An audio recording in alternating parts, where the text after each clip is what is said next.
want to start with this. I'm putting you on the spot. I didn't tell you that we were going to talk about this, but this does directly involve you.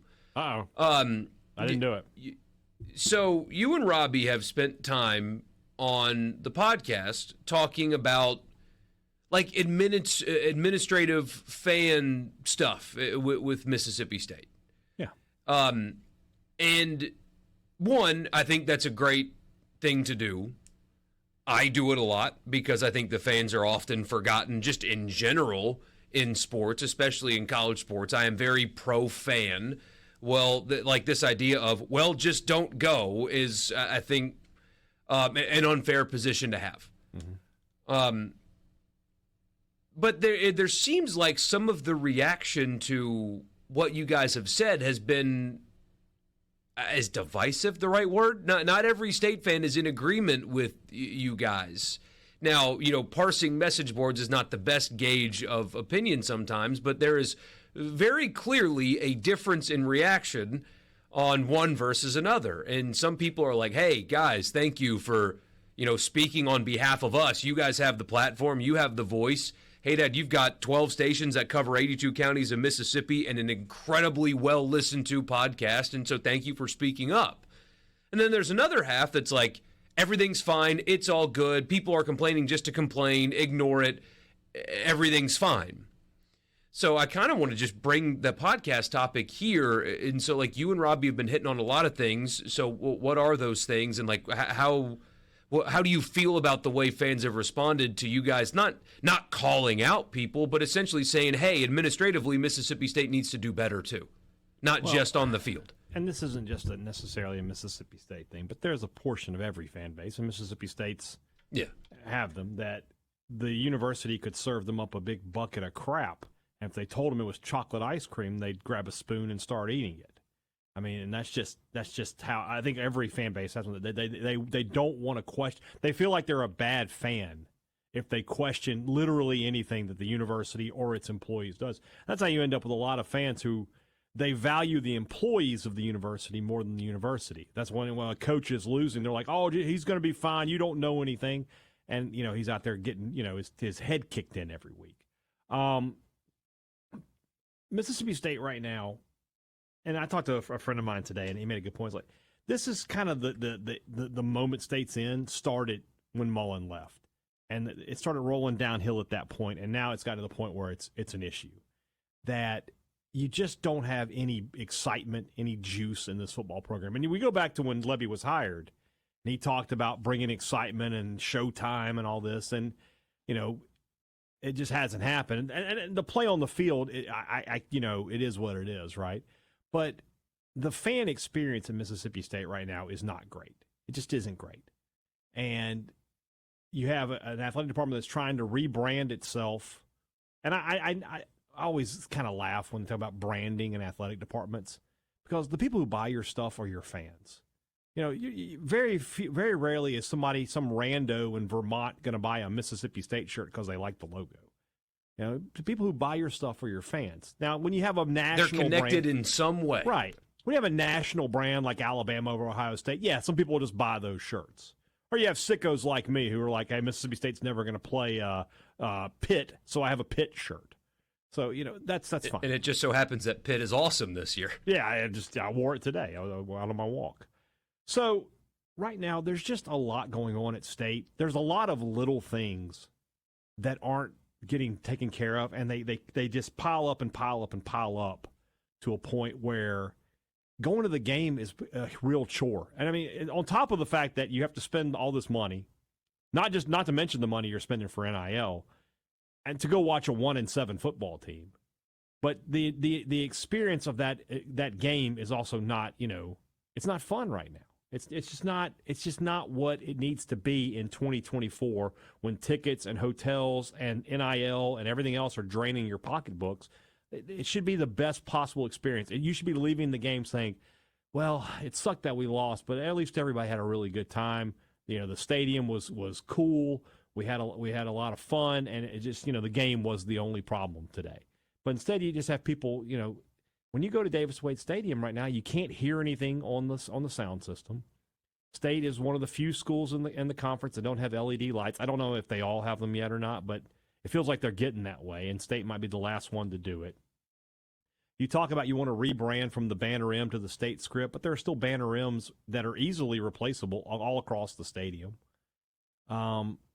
There's just no, I feel like the State's social media presence is lacking right now. Today, Mississippi State tweeted out a video from the game of a defensive play.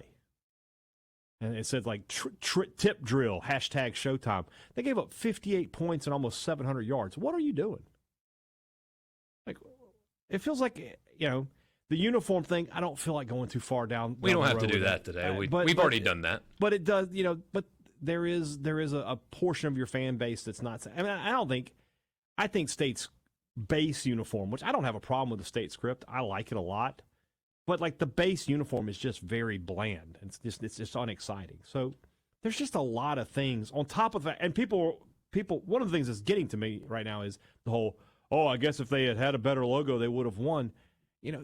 That's a very simpleton way of looking at it, of saying, you can have both. You can win and look good doing it. You can lose and look good, or you can lose and look bad. Now, of those three options, the worst is the third one, right? So if you can fix one right away, why not fix it? If you can, you lose the game, but the stadium experience and you generally is good, why would you not want it? I feel like when you win in the little things, that's how you win in the big things. Mullen preached that. Mullen was very like, we're not doing this that way anymore. We're doing it this way, and we're going to move forward. And it feels like ever since he left, it's just been building and building. I mean, 2018 was the last time you had a sold-out game at Davis-Wade Stadium. It's been 6 years since the crowd was a packed house. And there have been teams worth going to see since 2018. Yeah, so I don't know what the answer is, and nobody's going to ask me my opinion that matters. But when you go to Davis-Wade Stadium right now, you don't feel like you go like it feels when you go to any other. And I've been to other SEC stadiums, and those stadiums, I feel like they do a better job of getting those things right than State does right now. Some texts are coming. You get it sometimes when students leave early. I mean, that was the thing earlier this year. Like, well, why are students leaving blowout games? Well, because first of all, they're college students, and watching a 40-point football game is not near as fun as going to the bars and talking to girls for a 20-year-old kid. I mean, let's be honest. I mean, there are factors at play, but another side of this conversation, what we hear from the diehards that say, "Well, who cares? Why does Davis-Wade need LED lights? Who cares? Who cares about that? Just win football games, and that's all that matters. Who cares about apparel? Who cares about in-game experience? Why does that matter? Here's why. Because you, the diehard, there's far less of you than the casual. Far less of you than the casual. 65,000 seats in Hemingway Stadium. I think, now somebody at the department could correct me if I'm wrong, I think there is fewer than 10,000 season ticket accounts. Like one person buying tickets for their whole family only counts as one in that scenario, right? Right. Very few people are just buying one season ticket. So there just from that angle, there's only so many people actually purchasing the tickets, but even those people, there are still a lot of casuals mixed in. And so when you are talking about how do you get people to go to games, when Haydad said Mississippi State has not sold out a game in 6 years, and they won't do it this year either. No. So 6 full seasons without a sellout, that's not just football related. That is, there are fans out there that for one reason or another are choosing not to go because they have not had 6 straight bad seasons and 6 straight bad teams that are not worth going to see. Quite the opposite, frankly. They've had teams worth going to. But why don't they? It's the other stuff. That's why the other stuff matters so much. For you, the diehard State or Ole Miss fan listening to this, you see every snap and you have no idea why the students would leave early. It makes no sense to you. When I was a student, I wouldn't miss a game. It was so much fun. These students are soft these days. No, you are different. They are casual. You have to appeal to the casual to maximize your possible profit and revenue generation and butts in seats. So that's why this conversation matters. They're not doing enough to bring the casuals, to entertain the casuals, and also kids.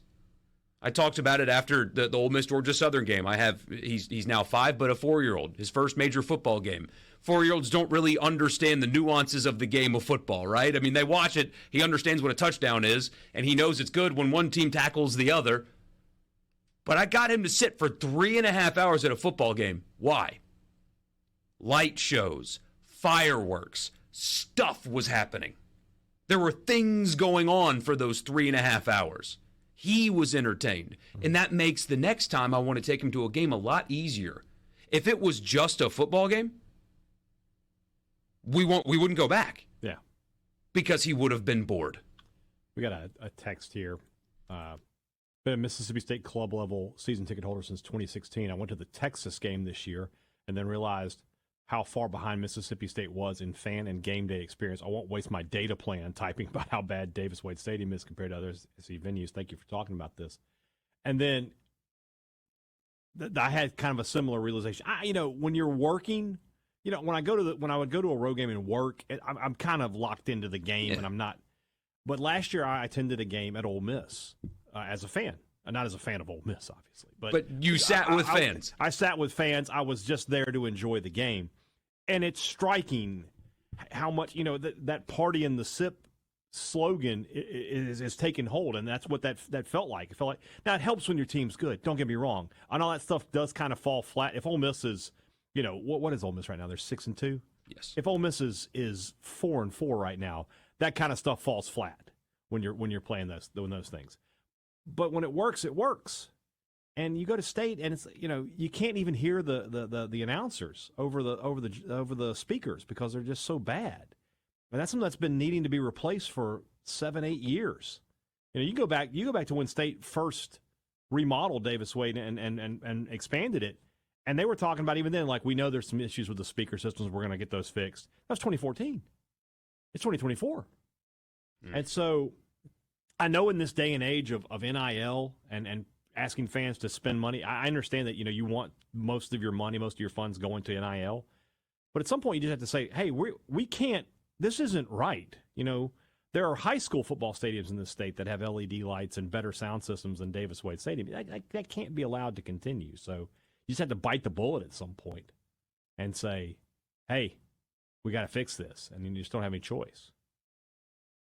And this is not unique to Mississippi State, but this is still part of the conversation for sure. So, for sure, somebody says, also it's getting old to be asked to tip 35% for a bottled drink that I got from a cooler myself. Yeah, tipping cult more on Cross Gallo in the morning, but the tipping culture is out of control. Yeah, you should not be asking people at these games who are, again, have already spent hundreds, if not thousands of dollars just to walk into the stadium to give a tip for somebody who, all of State's concessions are ready-made. It's not like there's somebody back there whipping it up for you. They just hand you a pre-made hot dog, a pre-made sausage, a pre-made burger, and they hand you your bottle of water. That's not what tipping is about. So that's a different story. It's a different discussion. But this guy is right. Yeah. You should just be telling them, hey, if you guys want to put a tip jar out for cash, that's fine. But we're not going to have it on the iPads anymore. Another one, that is the reason just focusing on what students like is a dumb pursuit. Here's another one. I realized that at South Carolina last year, John Cohen was the worst thing to happen to our university. Yeah. A lot of what Cohen did over the last few years of his tenure, it was obvious which sport he prioritized. When the first NIL collective was baseball. Exactly. It was, yeah. That's all you need to know. And in hindsight, I know hindsight's 2020, but could you have possibly started the era off worse than that? I truly can't think of a worse way to start the era off besides not having, not doing it at all. Yeah. That's the only other way. It would have been better just to say, "Yeah, we're not worried about NIL." At that point, Lucas says it honestly just feels like the university doesn't care, and an AD who is just biding his time until Oklahoma comes calling. I don't buy into that. And in my conversations with Selman, I've talked to him. I don't think he's Oklahoma's not hiring him unless he does a great job. That's the other thing too, is people say that all the time, like he's just looking for the next job. What on his resume would get him the next job right now? There isn't anything. So he's got to do things here at Mississippi State. I feel like I just feel like there's this moment here where it's like, where you're about to like jump off the high dive and you're just psyching yourself up. And sometimes, people get up there and they look it down and they're like, no. And they just turn around and go back down the ladder. Somebody needs to push Mississippi State off the high dive. Just jump. Just do it. Do something and get the ball rolling back the other direction. Here's another one. I'm doing LED lights on the ball fields at small McLaurin High School right now. Come on, guys. Get off all the negative crap. You've heard this enough. We've been talking about it for 20 minutes. That's enough? But what do you want, man? This is one of those guys I was just talking about. The message boards aren't going to like what I'm about to say. Get off all the negative crap. What positive about Mississippi State football would you like us to talk about right now? Yeah. They're 1-7. What would you like? You want us to lie to you? Man, if you want me to talk positive about Mississippi State, basketball is next week. Basketball starts next week. Yeah, that's all I can give you. And that's going to be really fun and really good, and I'm really looking forward to that. But, and sometimes, this is going to sound cocky, but sometimes it takes somebody like Hey Dad with the platform that he has to get people off their rear ends. I wouldn't go that far. But seriously, I just pressure sparks change. Yeah. And who has a bigger voice for Mississippi State fans than you? Truly, who has a bigger one? I wouldn't go again. Nobody. You're being humble. Nobody does. Wow. You're being very humble. I love that about you. But nobody does. I don't know. Like I said, nobody at Mississippi State's going to call me and be like, hey, let's sit down and you help us figure this out. I know that's not going to happen. I just want somebody over there to say, there's obviously problems. We need to fix them. Just fix one thing. If somebody made this comment about like Dave Ramsey, he says like, you start with a small debt and you work your way up. Fix one thing and then go to the next thing and see how if you can get some momentum going. It's like when you have a mountain of stuff and you write a to-do list and you get to cross off item number 1, how good that feels. But anyway.